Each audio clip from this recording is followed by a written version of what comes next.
Hello दोस्तों, मैं Aryan Shukla, business advisor and founder online business workshop.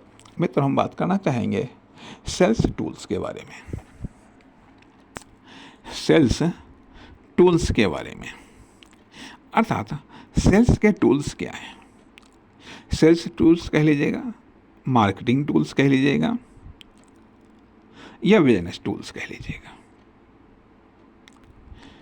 Sales tools कहें आप, या मार्केटिंग टूल्स कहें, या बिजनेस टूल्स कहें। अब इनमें पहली बात तो आती है कि आप खुद हैं, ठीक है।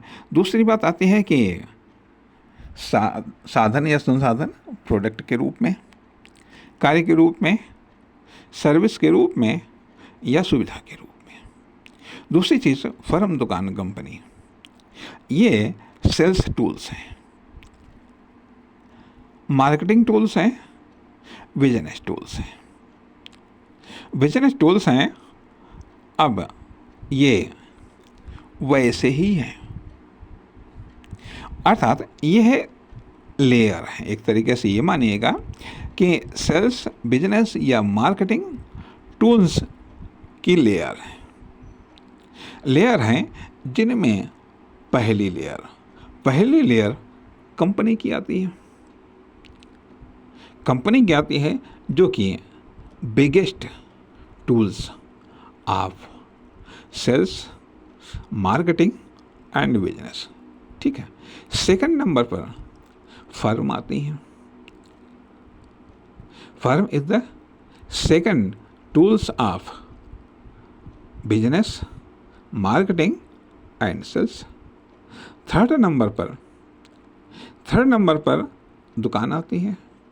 दुकान, shop is the third tools of business, marketing and sales. और चौथे नंबर पर आप खुद आते हैं। You are a tools of business, marketing and sales, ठीक है। इस तरीके से यू, आप, दुकान, फर्म, कंपनी, ये 4 टूल्स हैं सेल्स के, मार्केटिंग के, बिजनेस के।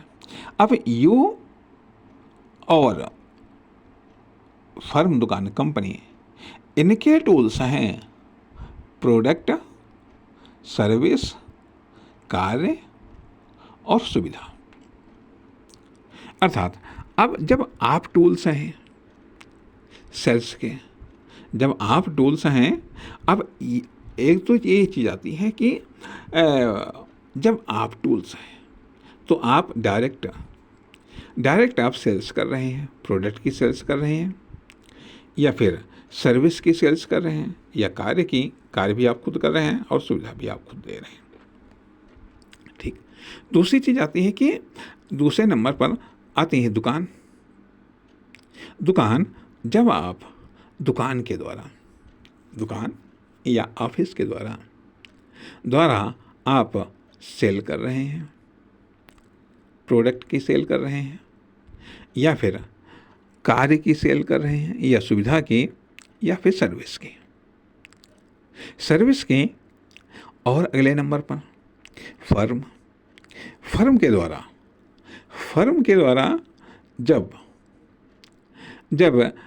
प्रोडक्ट, कार्य, सर्विस, सुविधा की सेल की जा रही है, या फिर सेल की जा रही है, तथा फिर कंपनी के द्वारा प्रोडक्ट सेल किए जा रहे हैं, सर्विस सेल्स की जा रही है, कार्य को सेल किया जा रहा है, और सुविधा दी जा रही है, ठीक है। एक चीज़, दूसरी चीज़ आती है कि जब आपके द्वारा मार्केटिंग की जा रही है, जब दुकान के द्वारा मार्केटिंग की जा रही है, दुकान के द्वारा मार्केटिंग की जा रही है, फर्म के द्वारा मार्केटिंग की जा रही है, कंपनी के द्वारा मार्केटिंग की जा रही है, या आपके द्वारा बिजनेस किया जा रहा है, या फिर दुकान के द्वारा बिजनेस किया जा रहा है, या फर्म के द्वारा बिजनेस किया जा रहा है, या कंपनी के द्वारा बिजनेस किया जा रहा है। अर्थात यू, आप, दुकान, फर्म, कंपनी, ये सेल्स टूल्स हैं, ये सेल्स टूल्स हैं, मार्केटिंग टूल्स हैं और बिजनेस टूल्स हैं।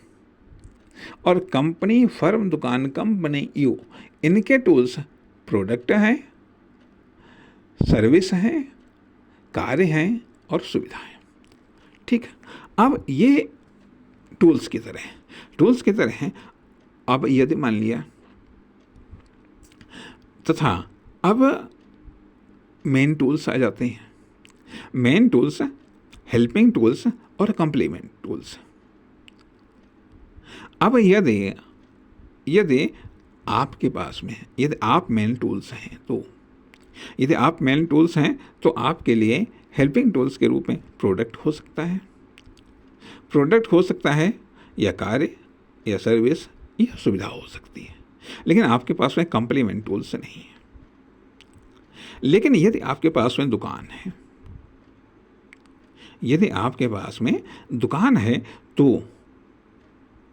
तो आप मेन टूल्स हुए, दुकान आपकी हेल्पिंग टूल्स हुई, और दुकान की हेल्प कर रहे हैं प्रोडक्ट, कार्य, सर्विस, सुविधा, तो ये कंप्लीमेंट टूल्स हुए। यदि मान लिया आपके पास में फर्म है, हम यहाँ पर ये मानते हैं कि फर्म के पास में दुकानें होती हैं या फर्म के पास में इकाइयाँ होती हैं। तो यदि मान लिया आपके पास में फर्म है, तो आप मेन टूल्स हुए, फर्म आपकी हेल्पिंग टूल्स हुई, और दुकानें या उसकी शाखाएं ये कंप्लीमेंट टूल्स हुई, और फिर प्रोडक्ट या सर्विस ये चीज़ें एक्स्ट्रा टूल्स में आ गए। यदि मान लिया कंपनी है आपके पास में, यदि कंपनी है तो आप मेन टूल्स हुए, और कंपनी आपकी हेल्पिंग टूल्स हुई। कंपनी के अंडर में हम मान लेते हैं ये फर्म में आते हैं या जो भी कह लीजिएगा, तो ये है कॉम्प्लीमेंट टूल्स हुए। अब एक्स्ट्रा टूल्स में दुकानें आ गई, फिर प्रोडक्ट आ गए, सर्विस आ गई, कार्य आ गई, सुविधा आ गई। तो कहने का अर्थ यह बनता है कि जितने ज़्यादा और जितनी बड़ी मात्रा में, या जितने बड़ी मात्रा में और जितने बड़े बड़े आपके पास में साधन होंगे, स्वाभाविक बात है कि कॉमर्शियल वर्क तो आप उतना बड़ा कर पाएंगे। कहने का अर्थ यह कि बड़े बड़े कॉमर्शियल वर्क करने के लिए बड़े बड़े कॉमर्शियल साधन चाहिए। फिर से मैं दोहराना चाहता हूँ कि बड़े बड़े कॉमर्शियल वर्क करने के लिए बड़े बड़े कॉमर्शियल साधन चाहिए। छोटे कॉमर्शियल वर्क करने के लिए छोटे साधनों की आवश्यकता होती है। छोटे कॉमर्शियल वर्क संपन्न करने के लिए छोटे कॉमर्शियल साधनों की आवश्यकता होती है, लेकिन बड़े बड़े कॉमर्शियल वर्क करने के लिए बड़े बड़े कॉमर्शियल साधनों की आवश्यकता होती है।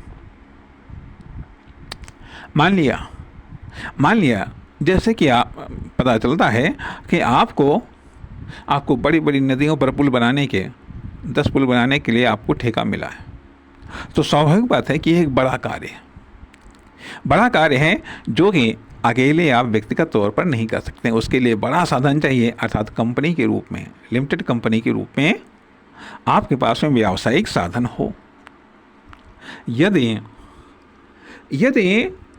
कोई बड़ा कार्य जिसमें करोड़ों रुपए खर्च होने हैं, करोड़ों रुपए के साधन लगने हैं, तो उसके लिए करोड़ों रुपए के साधन की हैसियत रखने वाला कॉमर्शियल साधन चाहिए। लेकिन यदि कोई साधारण प्रोडक्ट बेचना है, तो वो तो आप भी खरीद सकते हैं, आप भी बेच सकते हैं व्यक्तिगत तौर पर भी। इसलिए हमें ये समझना पड़ेगा कि कॉमर्शियल सेक्टर में छोटे कार्य कौन से होते हैं, बड़े कार्य कौन से होते हैं, या ये कह लीजिएगा छोटे बिजनेस कौन होते हैं, बड़े बिजनेस कौन होते हैं। छोटे बिजनेस व्यक्तिगत तौर पर किए जा सकते हैं, लेकिन बड़े बड़े बिजनेस करने के लिए, बड़े बड़े कॉमर्शियल वर्क करने के लिए बड़े बड़े कॉमर्शियल साधन चाहिए ही। इसलिए विभिन्न प्रकार के साइज के अनुसार इन्वेस्टमेंट के आधार पर विभिन्न प्रकार के कार्यों को करने के लिए, विभिन्न प्रकार के व्यावसायिक वर्क को करने के लिए या विभिन्न प्रकार के बिजनेस को करने के लिए समाज में भिन्न भिन्न प्रकार के भिन्न भिन्न साइज के कॉमर्शियल साधन पाए जाते हैं कि जिनमें प्रमुख हैं लिमिटेड कंपनियां, प्राइवेट लिमिटेड कंपनियां, फर्म, दुकानें और व्यक्तिगत तौर पर कॉमर्शियल एक्टिविटी करने वाले साधारण बिजनेसमैन। क्योंकि देश या समाज या व्यक्ति सभी की अपनी व्यावसायिक आवश्यकताएं होती हैं या सभी की अपनी व्यक्तिगत आवश्यकताएं होती हैं, जिनको पूरा करने के लिए विभिन्न प्रकार के स्रोतों की आवश्यकता पड़ती है। तो उसके लिए व्यवसाय से जुड़े हुए भिन्न भिन्न साधनों की आवश्यकता पड़ती है, जिसके लिए भिन्न भिन्न साधनों का या भिन्न भिन्न प्रकार के या भिन्न भिन्न साइजों वाले साधनों का निर्माण किया गया है, जिनमें व्यक्ति सबसे छोटा साधन है। इससे बड़ा दुकान, फिर फर्म और फिर कंपनी, अर्थात प्राइवेट लिमिटेड कंपनी और लिमिटेड कंपनी। इस प्रकार से यदि बड़े व्यावसायिक कार्यों को करना है तो फिर साधनों को भी बड़ा करना पड़ेगा या बड़े साधनों को इस्तेमाल करना पड़ेगा या बड़े साधनों की आवश्यकता पड़ेगी। इसलिए साधनों के महत्व को समझना चाहिए या कार्य के अनुसार साधनों का चुनाव करना पड़ेगा। नमस्कार, धन्यवाद।